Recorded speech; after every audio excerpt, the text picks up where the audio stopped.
I'm very interesting to talk on this MPI, and it's really interesting to hear the member for Shortland and Chisholm and every other member over on that side who just spoke, apart from the member for Scullin as a new member, who says that there's broken promises. I mean, these members are the same members that went into the last election in 2010 and said there'd be no carbon tax.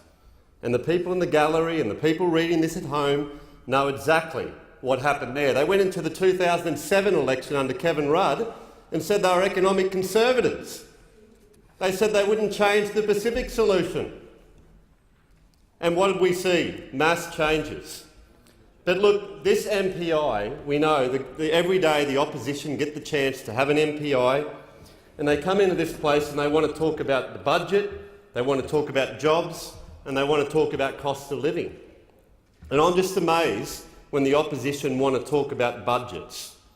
I mean, one of the things that inspired me to run, to represent the people of Petrie and make a contribution in this place, was the disastrous 6 years of Labor and the 6 budgets they delivered that left billions of dollars in deficits, that children, Australian children, will have to repay for generations to come. And they want to talk about budgets in their MPI. We have the opposition leader, Mr Bill Shorten, who says in his newsletter that we're delivering surpluses. Yet today, in question time, what do we hear? There wasn't a surplus. There was never a surplus under Labor. In fact, the current Treasurer revealed today that there was a $48.5 billion deficit after promising time and time again that there would be a surplus. So if you want to talk about budgets, happy to talk about budgets.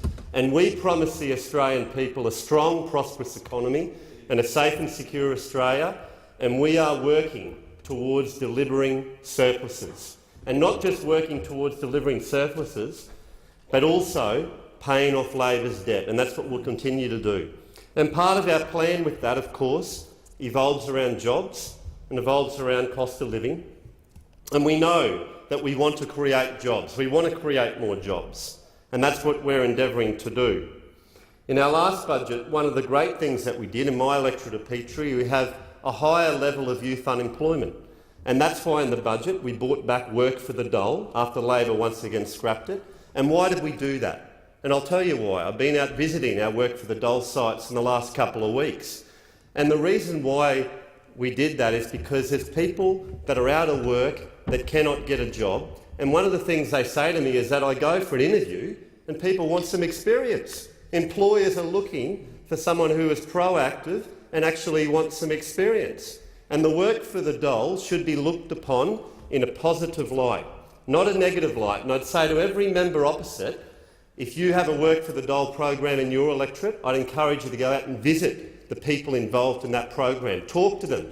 Find out what it is that they want to do in life and encourage them to achieve it, to do their best.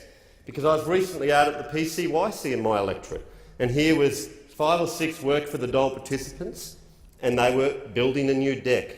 They were painting the walls. They were installing a new kitchen.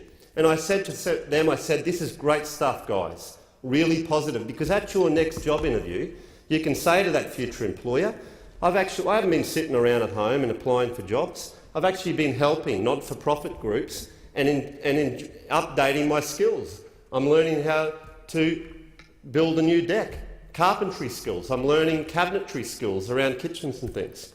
So there's a whole lot of things in this budget which we have delivered, including working for the dole, including reducing red tape, because we understand that businesses are the ones that employ people in this country.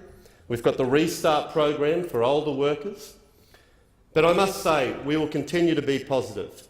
We have restored defence spending as well. I noticed the members opposite talked about defence spending, and I note the member for Brisbane came in and said that when they were in government, they cut defence spending. You're dead right, member for Brisbane. They cut it by $16 billion. $16 billion, and they want to talk about building boats in Adelaide. Well, $16 billion should go a long way towards that.